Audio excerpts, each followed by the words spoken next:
જય સ્વામિનારાયણ. આજના દર્શન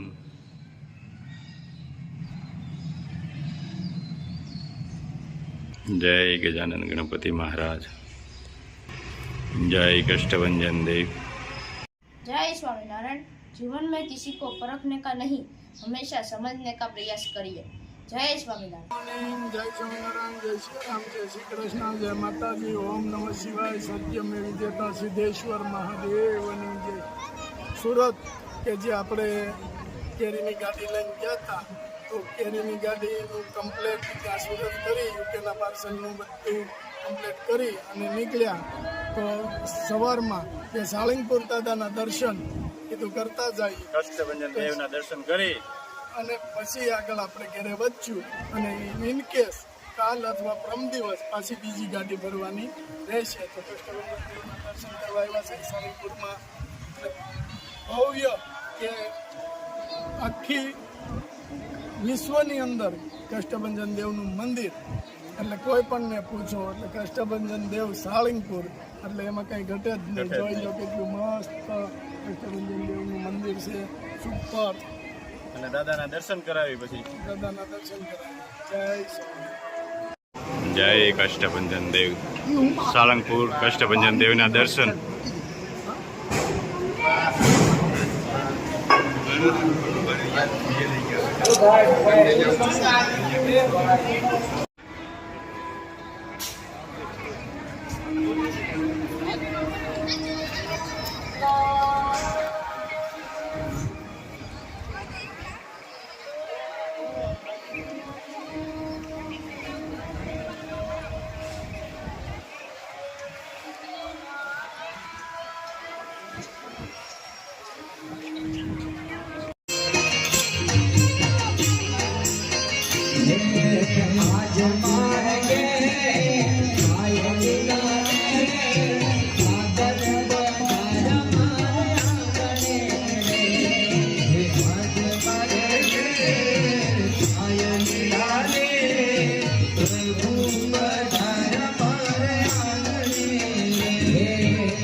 સ્વામિનારાયણ. જય સ્વામિનારાયણ. મસ્ત કઢી લાડવા અને બા બનાવે છે ચૂરમાના લાડવા. લાડવા બનાવાશે. હા. એનો લોટ લાગ્યો બા? એમાં ચણા લોટ, હા, ભાખરીનો લોટ હા, હા. અને મોણ આપવાનું તેલનું. પછી તળી નાખવાના ને આગળ? પછી આપણે તળી નાખીએ. પછી એનું ક્રશ કરી લેવાનું હોય. કેવું કરવાનું હતું? જાડું રાખવાનું હોય, દળવાનું ભાખરી કરતા છે જાડું રાખવું પડે, કરકરું. હા. એટલે લાડવા સારા થાય. ઓલા છે ને આમ પોચા, એટલે મજા ન આવે, ઢીલા જેવા થાય. કરકરો હોય તો મજા આવે ને. હા. મસ્ત લાડવા બનાવે છે આગળ બા. એની વાત પૂછવામાં. હા બા, ગળમાં બનાવવાના ને? ગોળમાં જ બનાવે. લાડવા ગોળમાં જ. ગીર ગાયનું ઘી ગીર અને ગોળ ગોળ. અને મસ્ત કઢી ઉકળે છે.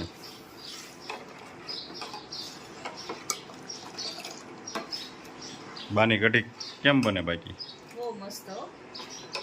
આપણે બનાવી હતી ને ઉત્તરાયણ પર, કેટલા બધા ભેગા થયા હતા. હા. બધાય પૂરી કરી દીધી. કેવડું તપેલું ભરીને બનાવી હતી. કઢી એટલે કઢી. એને ઉકાળો ને તો જ સ્વાદ આવે. એને તરત લઈ લઈને થોડીક વાર પછી એટલે એનો મજા આવે ઉકાળી. અને એમાં ઘી ઉકળે ને એમ મીઠી થાય. ને ઘીનો વઘાર કરવાનો એમાં. હા, ઘી ને તેલ મિક્સ કરાય, પણ ઘણા તેલ ખાલી તેલ વાપરે, કે ઘી મિક્સ તેલ બે કરાય, ખાલી ઘીનોય કરાય. જેને જેવું ફાવે એવું કરે. તેને ખાલી ઘીથી વઘાર કરે ને તેનો સ્વાદ બહુ મસ્ત આવે. અને હજી હળદર નાખવાની બાકી ને? હા, હજી હળદર બાકી છે. જો તળાવવા મળ્યા છે ને લાડવાનું હવે. હા, લાડવા.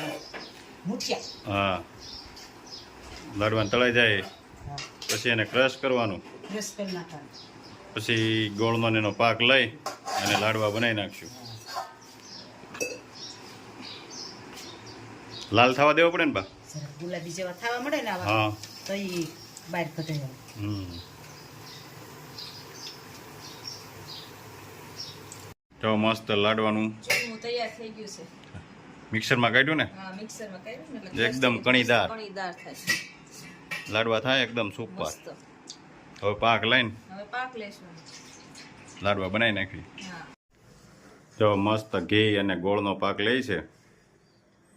પાક આવી જાય એટલે ચોરમું મિક્સ કરી દેવાનું ને.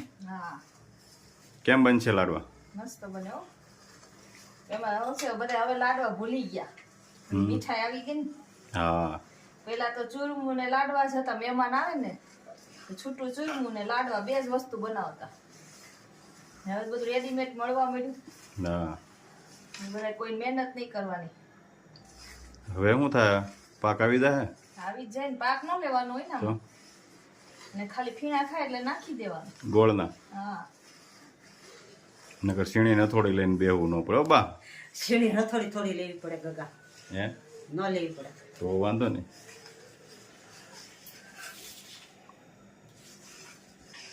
અમારે છોકરી બનાવે એમાં થોડી ઘટે જ નહીં કાંઈ. હું વાત છે લે. હા ચૂરમું મિક્સ કરી દીધું છે હવે ગોળમાં.